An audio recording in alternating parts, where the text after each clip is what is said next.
Imagine trying to build a single unified country out of three completely distinct populations. Right, which is no small task. Not at all. I mean, populations that in some cases have spent literally centuries at war with each other. They're separated by vastly different languages, religions, and completely different worldviews. Yeah, the friction there is just built in. Exactly.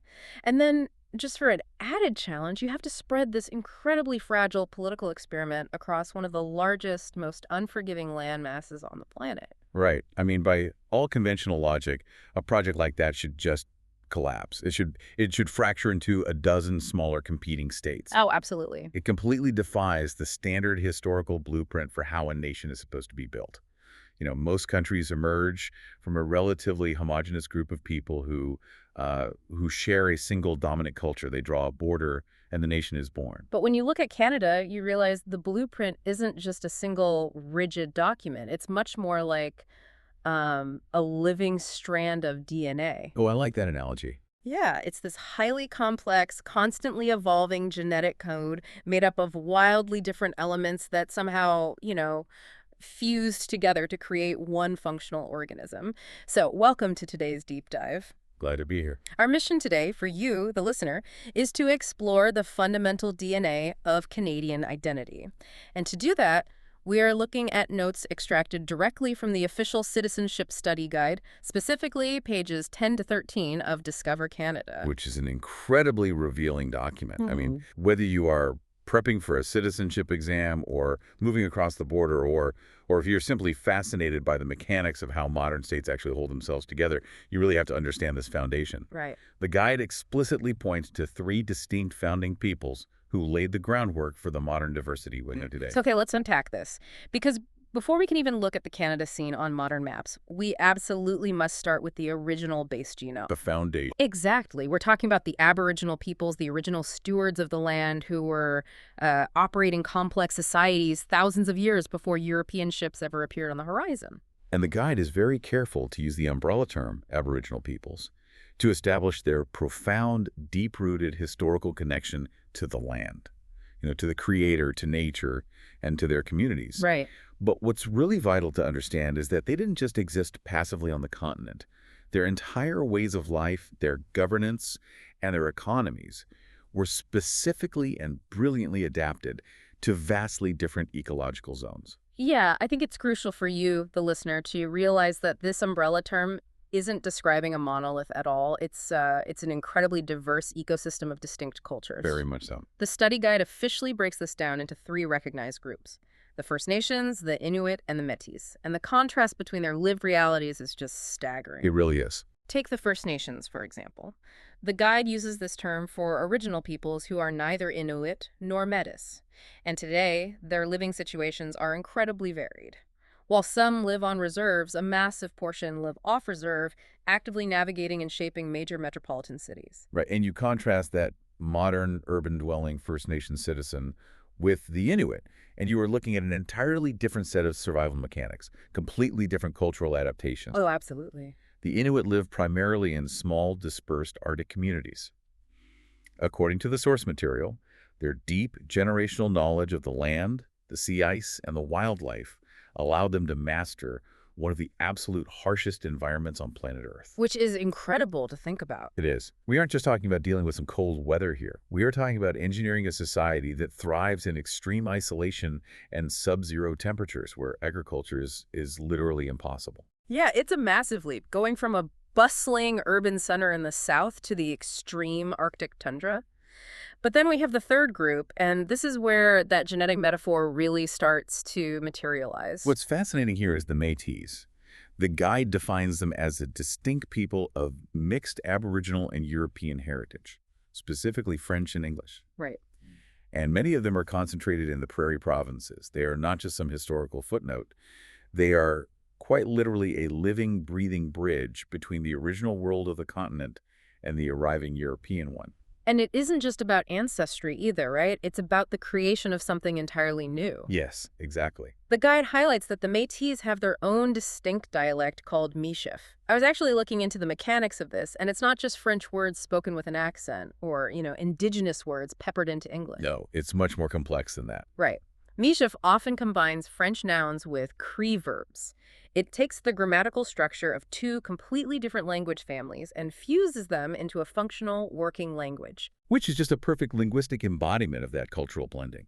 It proves that the meeting of these worlds wasn't just about drawing new lines on a map or trading furs. Yeah. It resulted in the birth of entirely new cultures, new languages, and completely new ways of navigating the world. But we do have to be honest about the DNA metaphor here. The introduction of European genetic material into this environment wasn't just some peaceful organic merging. No, not at all. In many ways, the arriving dominant culture actively attempted to overwrite and erase the original code. And if we want to understand the reality of modern Canada impartially, as laid out in this official guide, we have to examine the aggressive clash between these groups. Yeah, we do. And the guide does not shy away from the darker mechanisms of nation building. It explicitly addresses the residential school system. And we need to be really clear about the timeline here. The source notes this system ran from the 1800s all the way into the 1980s. Wait, hold on, the 1980s? Yes, the 1980s. That is an ancient history. I mean, that is entirely within modern living memory. It is. And the explicit goal of these state-funded church-run schools, as stated directly in the material, was to assimilate Aboriginal children into the mainstream Canadian culture. Wow. To achieve this, children were physically removed from their families and placed in institutions where there was a strict, enforced prohibition of their native languages and cultural practices. That's just horrific. Yeah, the guide documents that there was profound suffering and, in many cases, severe abuse. So what does this all mean? I really struggle with this paradox. How does a modern country, one that publicly champions democratic ideals, freedom, and mutual respect, reconcile itself with the documented, century-long state policy of forced assimilation? Right. It just seems like a fundamental contradiction in the national identity. It is a profound contradiction, and it is the central tension of many modern nations transitioning from a colonial past. You see, historically, early nation building relied heavily on the idea that homogeneity equals stability. Right, everyone has to be the same. Exactly. The thought process was that for the state to survive, everyone needed to speak the same language and hold the exact same values. But the guide points to a highly significant structural pivot. In 2008, Ottawa offered a formal, official apology to the former students of the residential schools. Is an apology really enough to fix a century of assimilation, though? Well, impartially speaking, no. No single statement erases historical reality. But in the context of statecraft and constitutional evolution, that 2008 apology is crucial because it represents an institutional reversal. Okay, how so? The government formally abandoned the narrative that colonization and assimilation were righteous necessities. It shifted the official state posture toward historical transparency, acknowledgement, and accountability. It is the state publicly admitting that the foundational blueprint was flawed. Right, it's acknowledging the structural damage before attempting to build any higher. Exactly. Now, the architects of those assimilation policies were largely driven by the next two foundational pillars mentioned in the guide, the French and the British, what we could call the European dual core. Yes, the European dual core. And the complex, often really hostile history between French and British colonizers established the incredibly unique legal and linguistic framework of the country. Right. Canada legally has two official languages, English and French. And because of the historical tension between these two groups, the federal government actually has a constitutional mandate to provide services in both of those languages. So let's break down the mechanics of these two groups, starting with the Francophones. Now, when you hear French-Canadian, I think almost everyone immediately pictures Quebec. Sure, yeah. And it's true, the vast majority live there. But the guide emphasizes Francophone populations in Ontario, Manitoba, and New Brunswick. And I want to pause on New Brunswick for a second, because the guide points out that it is the only officially bilingual province in the entire country. It's a vital distinction. Many people just assume all of Canada is perfectly bilingual everywhere, but at the provincial level, New Brunswick is uniquely structured to operate in both languages. Wow, just that one province. Yeah. And to understand why, the guide directs us to look at two distinct groups within the French history, the Acadians and the Quebecers. Okay, here's where it gets really interesting. The Acadians are descendants of French colonists who settled in the maritime provinces incredibly early. We are talking 1604. Very early. But then, between 1755 and 1763, during an imperial war between Great Britain and France, the British military forcibly deported thousands of Acadians. The guide calls this the Great Upheaval. The sheer scale and trauma of that event cannot be overstated. This wasn't some minor border dispute. It was a massive, orchestrated, forced relocation of an entire civilian population. Yeah, just uprooted. Families were separated, put on ships, and dispersed across North America and Europe. It's like a historical tectonic shift. An entire society uprooted and scattered to the winds. And yet the text notes that despite this catastrophic displacement, they remarkably maintained their identity. Which is incredible. Right. Their cultural gravity was so dense, so powerful, that even when the British Empire actively tried to dissolve them, they held on to their Acadian roots. Many eventually made their way back to the Maritimes, which directly explains the demographic reality that forces New Brunswick to be officially bilingual today. That resilience forced a permanent change in the Canadian structure. And then, of course, you have the Quebecers, mostly Francophone, descending from French colonists of the 1600s and 1700s. They were conquered by the British, but they never assimilated. Never. And this leads to a phrase in the study guide that I find completely mind-bending. If we connect this to the bigger picture, the guide mentions a very specific political milestone. In 2006, the House of Commons officially recognized that Quebecers form a nation within a united Canada. A nation within a united Canada. I mean, that sounds like a complete oxymoron. It does sound like one, yes. How can a federal government possibly function if a massive chunk of its territory considers itself a completely separate nation? It is highly paradoxical, but it's honestly a masterclass in pragmatic statecraft. The centuries of rivalry and the absolute refusal of the French to assimilate into the British dominant culture forced an incredible constitutional compromise. Right. Recognizing a distinct nation inside another united nation is what we call asymmetrical federalism. It acknowledges deep historical roots and grants distinct cultural recognition without legally fracturing the overarching state. It's essentially a pressure release valve that keeps the country intact. That makes a lot of sense. And then, to complete that European dual core, the guide details the Anglophones, or English Canadians.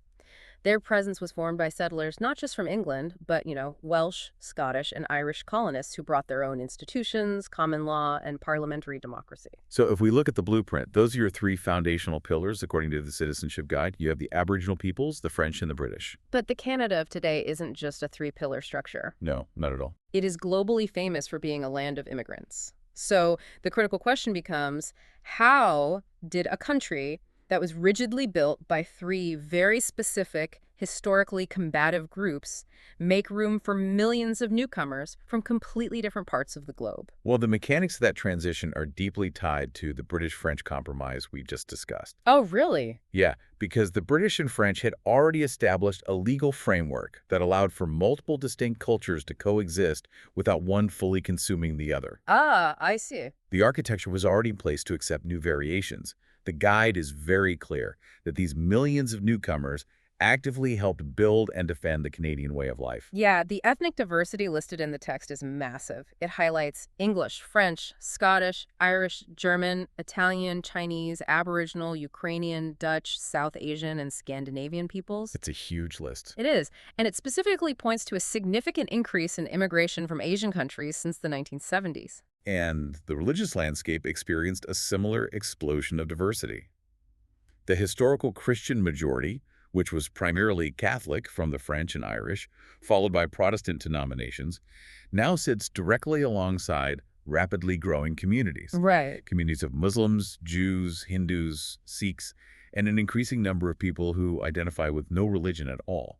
Now, when a lot of other countries talk about this kind of massive global immigration, they lean heavily on the classic melting pot analogy. Yes, very common. The idea is that everyone arrives, all the distinct cultures melt down in the furnace of the new country, and they form a single homogeneous alloy. But looking at the mechanisms in this study guide, that analogy completely fails for Canada. Why doesn't it fit? Because the original ingredients, the Aboriginal peoples, the French, and the British, they refuse to melt. Right, they stay distinct. Exactly. So you can't ask new immigrants to melt into a pot that doesn't exist. Instead of a melting pot, the guide outlines a cultural mosaic. It specifically uses the phrase, unity in diversity. That's a key phrase. Yeah. The operational concept here is that people are absolutely not expected to erase their roots or assimilate into one master culture. Each distinct piece of glass in this mosaic keeps its own vibrant color, its own language, its own religion. Right. But what makes it a single functional picture, what acts as the grout holding all these vastly different pieces together, is a shared, rigid identity based on the law, democratic principles, and mutual respect. This raises an important question. How difficult is it in actual daily practice to balance the preservation of vastly different individual roots while maintaining a completely unified national identity? It seems like it would require an exhausting amount of constant negotiation. It really does. The guide stresses that unity and diversity isn't a passive state of being. It requires active, daily commitment. You can keep your distinct cultural color, as you put it in your mosaic analogy, but you must strictly adhere to the structural framework. The grout. The grout, exactly. The grout that allows all the other colors to safely exist next to you. If a cultural practice fundamentally conflicts with Canadian law or democratic values, the law must supersede it. The mosaic only holds together if everyone respects the structural boundaries. It's a wildly ambitious way to organize a society. So as we wrap up this deep dive into the official DNA of the country, let's briefly synthesize the essential takeaways for you, the listener. First, there isn't one architect. There are three founding peoples: the Aboriginal peoples, the French, and the British. Second, those Aboriginal peoples represent a diverse array of cultures officially recognized as the First Nations, the Inuit, and the Métis, and each has their own unique mechanisms for survival and societal structure. Third, the historical gridlock between the British and French created a highly unique constitutional compromise. The country is officially bilingual, and we now know exactly why New Brunswick is the only officially bilingual province. Big shout out to the resilience of the Acadians. And finally, the overarching goal of the modern state is unity in diversity. It is a cultural mosaic held together not by forced assimilation, but by a shared, rigorous adherence to democratic principles and the rule of law. Canada is best understood not as a place with a single linear origin story, but as a complex, ongoing negotiation between incredibly different peoples. And you might be asking yourself, why should you care about this specific study guide if you aren't currently taking a citizenship exam? Right. Why does it matter? Well, because understanding how this specific country engineered its multiculturalism gives the rest of us a tangible blueprint. It shows us how profoundly diverse societies can attempt to live together in peace, how they can confront the dark, uncomfortable realities of their own history, and how they can make structural space for new futures. It proves that a nation's identity doesn't have to be static. It can adapt, mutate, and evolve to meet the realities of a changing world. Which brings us right back to that living DNA and that cultural mosaic. And I want to leave you with a final thought to mull over as you go about your day. The entire concept of Canada's unity and diversity, that grout holding the vast, beautiful mosaic together, relies completely on a shared understanding of the law and democratic principles. But what happens to the mosaic if, over generations, different cultural groups begin to fundamentally disagree on what words like democracy, freedom, or respect actually mean in practice? This is a tough one. Right. If the definitions of the grout begin to change, does the picture hold together, or do the pieces inevitably start to fracture? That is the ultimate stress test for any modern democracy. Something to think about the next time you look at a map or observe the dynamics of your own community. Until next time, keep diving deep.